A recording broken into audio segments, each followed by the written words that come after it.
വൈക്കം മുഹമ്മദ് ബഷീർ സ്മാരകമായ ആകാശമിഠായി നാളെ നാടിന് സമർപ്പിക്കും. വൈകിട്ട് നടക്കുന്ന ചടങ്ങിൽ മന്ത്രി മുഹമ്മദ് റിയാസ് ഉദ്ഘാടനം നിർവഹിക്കും. ബഷീർ ഓർമ്മകൾ എന്നും നിലനിൽക്കുന്ന രീതിയിലാണ് സ്മാരകം നിർമ്മിച്ചതെന്ന് മന്ത്രി പറഞ്ഞു.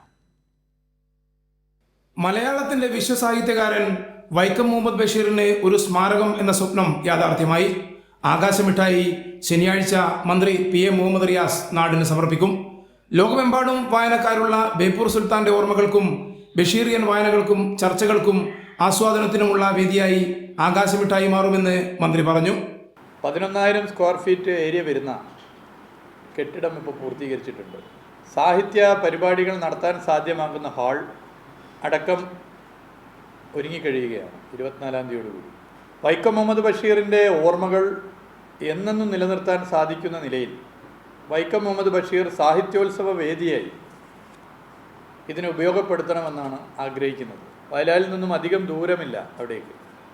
അപ്പോൾ അദ്ദേഹത്തിൻ്റെ വീട്ടിൽ വരാനും അതിൻ്റെ തൊട്ടടുത്തുള്ള ഈ കേന്ദ്രത്തിൽ വരാനും ഒക്കെ സാധിക്കുന്ന നിലയിലേക്ക് ഇത് മാറും. ബജറ്റിൽ കഴിഞ്ഞ വർഷം പ്രഖ്യാപിച്ച മലബാർ ലിറ്റററി സർക്യൂട്ടിന്റെ പ്രധാന കേന്ദ്രമായി ബേപ്പൂർ BC റോഡിലെ സ്മാരകം മാറും. കോഴിക്കോട് കോർപ്പറേഷന്റെ ഉടമസ്ഥതയിലുള്ള സ്ഥലത്ത് ടൂറിസം വികസന പദ്ധതിയിൽ ഉൾപ്പെടുത്തി 10.07 കോടി രൂപയുടെ പദ്ധതിയാണ് ഒന്നാം ഘട്ടത്തിൽ പൂർത്തിയാക്കിയത്. രണ്ടാം ഘട്ട പ്രവൃത്തി ഉദ്ഘാടനവും ചടങ്ങിൽ മന്ത്രി നിർവഹിക്കും.